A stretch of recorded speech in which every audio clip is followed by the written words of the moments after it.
Bismillahirrahmanirrahim. Assalamualaikum warahmatullahi wabarakatuh. Sahabat yang beriman, dimanapun saat ini Anda berada, jumpa lagi dengan Madya Channel. Di video kali ini Madya Channel akan mereaksin dari akun Papel88 ya. Ini akun dari orang kafir yang pengikut Paulus ini mencoba untuk berbicara terhadap ajaran Islam, terutama mencoba untuk menggiring negatif asumsi ya. Mari kita simak saja dulu, nanti kita akan tanggapin. Oke, go. Nabi halal darahnya.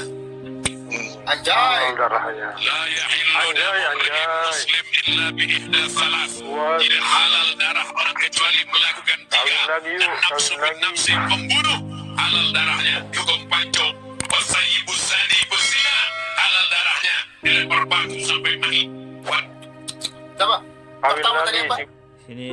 Ini akun ini ya, Papel ini sudah kita bisa lihat track recordnya dari di video-video di uploadannya di YouTube ini banyak sekali yang menghujat ajaran Islam ya. Oleh karena itu di sini Madya akan menjawab salah satu video ini yang karena dia mencoba untuk berbicara tentang ajaran Islam yang dia korelasikan bahwa ajaran Islam itu pembunuh dan kejam. Mari kita simak kembali ya dulu ya. Puas. Pertama, Halal darahnya. Hukum pancung, wasayyibu zani berzina halal darahnya. Dilempar batu sampai mati.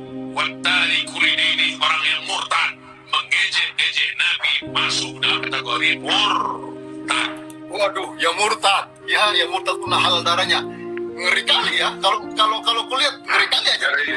Hati-hati. Ya, di sini kita bisa dengar ya bagaimana Papel ini mencoba untuk mendatangi ajaran Islam, terutama hadis Nabi yang dibacakan oleh Ustadz Abdul Somad ini mengenai kriteria orang-orang yang boleh dibunuh di dalam hadis Nabi. Tetapi intinya orang yang boleh dibunuh itu ada dasarnya karena orang tersebut selain murtad tetapi mereka juga mengganggu umat Islam pada masa dahulu yang di zaman Nabi itu mengganggu ajaran Islam. Murtad seperti itulah yang dibunuh. Kita dengar kembali ya. Hancurkan anak ibu Nabi Muhammad. Hancurkan anak bapak tentang Nabi Muhammad. Wow. Bahkan dia suruh orang tua untuk mendoktrin anak-anaknya ajaran-ajaran seperti ini. Makanya bangsa kita ini nggak akan maju, susah majunya. Ustadz-ustadznya ngajarnya hal yang seperti ini gitu loh. Suruh doktrin kepada anak-anak. Supaya Memang disuruh diajarkan untuk menjaga, menghormati orang tua, apalagi Nabi, nggak boleh sembarangan. Kalau di ajaran Papel ini boleh sembarangan, artinya menghina, menghujat itu menghina, menghujat itu menjaga itu mereka bolehkan. Makanya di Islam nggak boleh. Kalau di Islam itu harus ada ajaran, diajarkan dari anak-anak, diajarkan sopan santun, adat istiadat. Jangan sampai terjadi yang tidak baik. Makanya diajarkan ya. Kita dengar kembali ya. kalau anakmu dewasa, dia lebih tahu, lebih menghormati Nabi Muhammad Sallallahu Alaihi. Silakan Pak Jokir balik. Please jangan tegang, santai aja Pak Jokir balik. Ya. Ngapain tegang ngadapin signal iya, otomat iya. koplak? Masih Mereka sudah mulai menghujat, berdiskusi. Ini sudah semua diskusi ini menghujat, rata-rata menghujat ya. Tetapi Madya tidak tampilkan ini semua. Madya hanya ambilkan poin bahwa mereka ini mencoba untuk menghujat ajaran Islam dalam seperti ini. Tapi Madya tampilkan sedikit dulu ya. Oke. bawah level itu. Si koplak begitu mah ngapain dipikirin itu? Kenapa dia perlu ditangkap itu? Nah itu sekarang kita suarakan. Yang saya heran itu kalau bisa dalam bulan September. Oke. Kita lanjutkan ya. Jadi dia berbicara tentang ajaran Islam yang membunuh, ya, melindungi nabinya karena dalam posisi ini dibolehkan dibunuh. Tetapi kita lihat di isi Bible mereka, ya, apa yang mereka banggakan ini apakah sesuai dengan isi Bible yang mereka bangga-banggakan ini. Mari kita simak dulu isi Bible-nya. Apakah ajaran di Bible mereka ini baik atau menurut Anda bagaimana? Anda silakan menilai ya. Ini Madya tampilkan saja isi Bible mereka tentang pembunuhan dan kekejaman dan ternyata ajaran mereka itu datangnya untuk damai atau membawa pedang, membawa kehancuran. Kita simak saja. Oke, go. Nah di sini ya, Papel dan kawan-kawan dengerin ini Papel. Di ayat Bible Anda, kitab suci yang Anda imani itu ternyata banyak sekali ayat-ayat yang berbicara tentang pembunuhan, peperangan, kekejaman. Nah ini pembuktian apakah Tuhan yang Anda pahami, yang Anda sanjung itu mengajarkan ajaran ini, karena di dalam Bible Anda sendiri seperti ini gitu loh. Jadi biar orang menilai siapa yang sebenarnya ajaran jahat, ajaran teroris, ajaran yang tidak benar, itu biar orang menilai sendiri ya. Kita simak saja, kita dalam rangka bertanya nih Bang Papel. Ini ayat-ayat yang di dalam Bang Papel percaya ini, mengapa ada seperti ini gitu loh. Mengapa faktanya seperti ini? Kita simak dulu. Oke, go. Orang-orang Kristen yang melakukan keganasan ternyata didorong oleh ayat-ayat yang mengajarkan kekerasan di dalam Alkitab mereka. Faktanya memang dalam Bible didapatkan banyak sekali ayat baik yang tersirat ataupun yang tersurat dengan jelas mengajarkan dan mencontohkan berbuat ganas, membunuh tanpa ampun, apalagi etika. Jadi agama kasih yang sering menjadi slogan mereka dengan mudah dibantah dengan banyaknya ayat yang mengajarkan sebaliknya. Oke, nah kita dengar ya Bang Papel. Kalau Anda mendatangi ajaran Islam seperti itu, bagaimana dengan orang-orang Kristen ini gitu loh? Setelah membaca ayat-ayat yang akan Madia tampilkan ini, apakah tidak terpengaruh keganasan seperti ini atau mereka terpengaruh? Silahkan Anda jawab ini Bang Papel. Orang-orang Kristen yang melakukan keganasan selama ini, termasuk Amerika yang jahat, penjajah Belanda, Jepang menjajah Indonesia, segala macam, mereka bukan orang Islam. Mereka ajaran agama Anda. Ya, Belanda, Jepang, Inggris, Spanyol, Perancis dan lain-lain yang jahat-jahat menjajah negara-negara sebagai kolonial ini, Belanda segala macam ini. Apakah mereka ini tidak terdorong oleh ayat-ayat akan Madia tampilkan di bawah ini? Nanti Madia bacakan. Nah kemudian orang-orang Kristen ini terpengaruh apa tidak? Silakan Anda jawab ini Bang Papel. Ini fakta di Bible Anda. Kalau Anda mendatangi ayat-ayat ketawa-ketiwi di dalam ajaran Islam, dan Islam sudah ngakuin, Islam itu mengakuin membunuh itu bila ada dasarnya, selama ada dasarnya dibenarkan dalam Al-Quran dan Hadis, itu tidak ada masalah, boleh. Contohnya bila orang-orang yang mengganggu Islam, menyerang ajaran Islam, murtad kemudian menyerang dan mengganggu umat Islam, boleh dibunuh. Kalau di ajaran agama Anda, kita lihat ini fakta, apakah ayat ini yang mempengaruhi ajaran agama Anda sehingga banyak penjajah-penjajah yang saat ini yang banyak sekali di dunia ini menjajah orang-orang kafir. Anda lihat ini sekarang pembuktian. Jadi agama kasih yang sering menjadi slogan mereka dengan mudah dibantah dengan banyaknya ayat yang mengajarkan sebaliknya. Apakah ada metodologi khusus dalam ajaran Kristen untuk memahami ayat-ayat yang kontroversi seperti ayat-ayat di bawah ini? Apakah ayat-ayat seperti ini harus dihapus hukumnya? Yosua, yang dianggap orang Kristen sebagai panutan, menyerang dan membantai orang-orang di Yerikho. Yosua pukul 6.21. Mereka menumpas dengan mata pedang segala sesuatu yang di dalam kota itu, baik laki-laki maupun perempuan, baik tua maupun muda, sampai kepada lembu, domba dan keledai. Ulangan pukul 20.16. Oke, sebelum kita loncat ke sana, kita lihat ini. Ini pembuktiannya Bapak Papel di dalam Bible Anda, di Yosua 6 ayat 21, ternyata kejam sekali. Yang dibunuh bukan hanya perempuan, tetapi anak-anak, lembu, binatang semua dibunuh. Ini jahat sekali nih, ayat seperti ini. Coba Anda bayangkan, yang dibunuh bukan tentaranya saja, tetapi semua dibunuh. Ini di mana di mana bilang Anda tidak kejam ajaran seperti ini? Kita lanjut dulu ya, nanti kita bahas. Ulangan pukul 20.16. Tetapi dari kota-kota bangsa-bangsa itu yang diberikan Tuhan Allahmu kepadamu menjadi milik pusakamu, janganlah kau biarkan hidup apapun yang bernafas. Firman Tuhan untuk menyembelih kaum Amalek. Samuel 15:3. Jadi pergilah sekarang, kalahkanlah orang Amalek, tumpaslah segala yang ada padanya, dan janganlah ada belas kasihan kepadanya. Bunuhlah semuanya, laki-laki maupun perempuan, kanak-kanak maupun anak-anak yang menyusu, lembu maupun domba, unta maupun keledai. Nah, sekarang ini Bang Papel dan kawan-kawannya lagi diskusi, renungkan ini ayat Anda.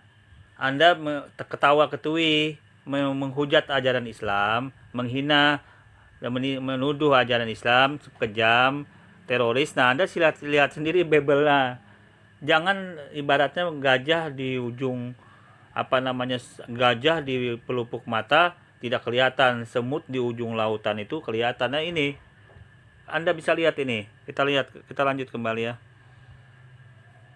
Bunuhlah semuanya, laki-laki maupun perempuan, kanak-kanak maupun anak-anak yang menyusu, lembu maupun domba, unta maupun keledai.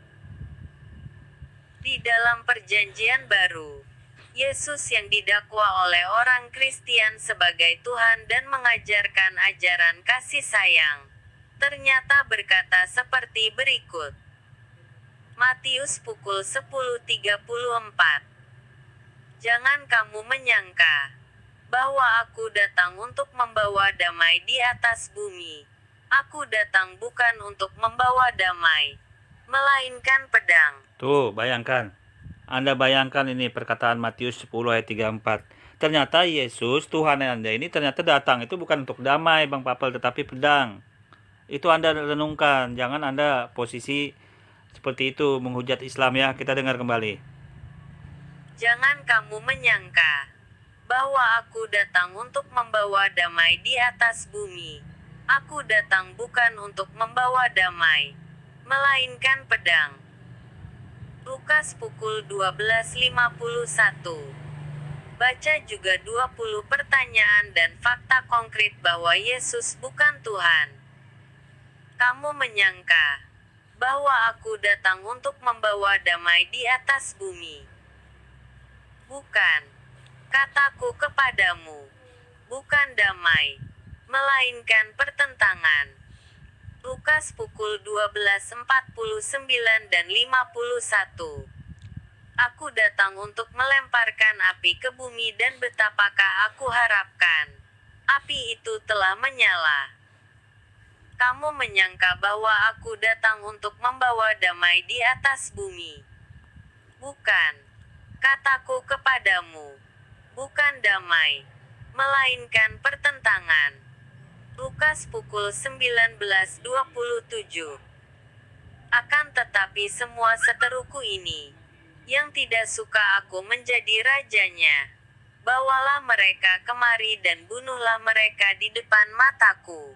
Tuh, bayangkan kejam sekali membunuh ternyata. Ya, Anda bisa lihat ajaran di Lukas 19 ayat 27 ini. Jadi kalau Anda menghujat ajaran Islam, Papel dan kawan-kawan, koreksi dulu Bible Anda. Yang sangat kejam itu siapa? Yang selama ini menjajah di dunia ini terbanyak tuh siapa? Orang Islam atau orang kafir? Orang pengikut Paulus? Anda dengar. Secara logika otak saja Anda bisa lihat. Yang membuat kesengsaraan di Timur Tengah selama ini menjajah Amerika itu, membuat hancur negara orang itu siapa? Orang agama apa dia? Yahudi, Israel. Itu penjahat semua, itu menjajah semua. Kita lihat kembali ya. Akan tetapi semua seteruku ini, yang tidak suka aku menjadi rajanya, bawalah mereka kemari dan bunuhlah mereka di depan mataku. Matius pukul 15.30. Dan campakkanlah hamba yang tidak berguna itu ke dalam kegelapan yang paling gelap. Di sanalah akan terdapat ratap dan kertak gigi, ajaran tanpa belas kasihan. Kitab Bilangan 31:17-18. Maka sekarang bunuhlah semua anak laki-laki di antara anak-anak mereka, Dan juga semua perempuan yang pernah bersetubuh dengan laki-laki haruslah kamu bunuh. Tetapi semua orang muda di antara perempuan yang belum pernah bersetubuh dengan laki-laki haruslah kamu biarkan hidup. Tuh, ini kan aneh ini ayat ini ya. Kalau anak laki-laki dibunuh, ya kan? Perempuan yang pernah bersetubuh dibunuh. Anak perempuan yang tidak pernah bersetubuh dibiarin hidup. Kenapa Tuhan pilih-pilih? Kan aneh begini. Padahal yang dibunuh juga anak-anak. Apa salahnya anak-anak gitu loh. Ayat ini bagaimana? Ini termuat di dalam kitab suci Anda, Papel, ya. Ini jadi renungan. Kebenaran itu di dalam kitab sucinya, bukan omong doang, bukan menghujat, bukan sok-sokan bicara ngalur ngidul, tetapi lihat kitab sucinya, isinya itu gimana. Nah, ternyata isi kitab suci Anda begini. Anda ngalur ngidul ya percuma, ketawa ketiwi, kekek di room itu menghujat Islam ya ada gunanya. Karena Islam ada penjelasannya semua tentang masalah pembunuhannya. Kita lihat. Maka sekarang bunuhlah semua anak laki-laki di antara anak-anak mereka. Dan juga semua perempuan yang pernah bersetubuh dengan laki-laki haruslah kamu bunuh. Tetapi semua orang muda di antara perempuan yang belum pernah bersetubuh dengan laki-laki haruslah kamu biarkan hidup. Imamat pukul 24.16. Siapa yang menghujat nama Tuhan, pastilah ia dihukum mati dan dilontari dengan batu oleh seluruh jamaah itu, baik yang asing maupun orang Israel asli. Bila ia menghujat nama Tuhan, haruslah dihukum mati. Ayat-ayat tersebutlah yang mampu mendorong pengganas-pengganas Kristiani. Tuh, Anda dengar ya. Anda dengar ini, Bang Papel. Bagaimana ini? Kalau Anda bilang mengatakan umat Islam itu kita wajib bela Nabi Muhammad, ya makanya halal darahnya, ini ayat Anda ternyata di Imamat 24:16 sama, membunuh juga. Begitu yang menghujat nama Tuhan. Ya, Anda bisa lihat ini posisinya gitu loh. Jadi, apakah ini posisi yang seperti ini yang Anda banggakan gitu loh, Bang Papel ya? Anda harus bisa lihat begini, apakah yang seperti ini? Apakah ayat ini yang Anda harusnya kalau sudah bicara begitu ya setidaknya sadar diri gitu ya, sadar diri siapa selama ini yang sangat jahat, ya kan? Anda bisa lihat coba Anda lihat korban Islam ini banyak sekali di negara Cina, di Muslim Uighur. Anda bisa lihat di Myanmar, di daerah India, di Bosnia sana. Itu semua Islam loh yang dijahatin loh, ya, di Cordoba. Belum lagi di wilayah Palestina yang nggak henti-hentinya sampai sekarang. Di Irak dibom tanpa alasan jelas, dijajah negaranya, mati presidennya. Itu Amerika itu penjahat itu. Anda bela-belain yang orang-orang karena dia satu agama itu. Agama Amerika itu jahat. Amerika itu jahat sekali menjajah Afghanistan. Sampai 20 tahun menjajah. Datang Taliban membebaskan, Taliban yang dijelek-jelekan. Padahal Taliban membebaskan Afghanistan dari penjajahan Amerika yang menjajah selama lebih 20 tahun. Nah sekarang karena dia nggak sanggup lagi bertahan dengan Taliban kalah, dia pulang. Sama dengan Rusia dulu, dia pulang. Nah ini faktanya gitu loh. Kita lanjut dulu ya, kita bahasannya ya, kita dengar ini. Daftar korban Muslim. Tahukah kita bahwa itu terjadi secara berulang di dunia ini dengan pelaku kejahatannya adalah sama, yaitu pengikut Injil. Di Bosniakah mereka yang wanitanya diperkosa dan laki-lakinya dibunuh dengan cara biadab, mereka dibantai oleh siapa? Di Afganistankah mereka? Di Irakkah mereka? Di Palestinakah mereka?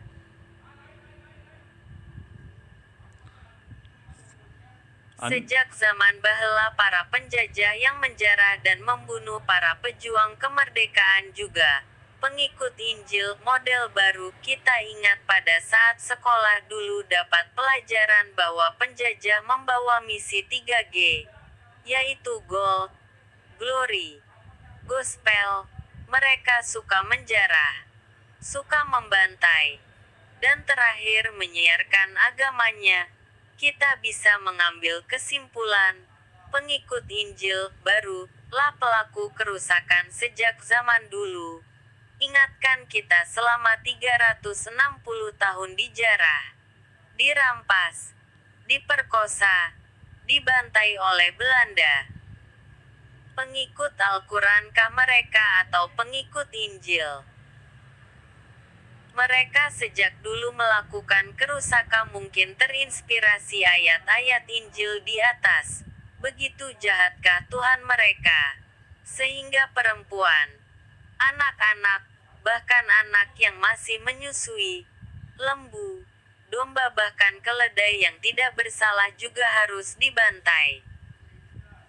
Kalau kita melihat pembantaian demi pembantaian yang dilakukan, mereka Oke, sedih sekali saya mendengarnya ya, saudara-saudaraku ya.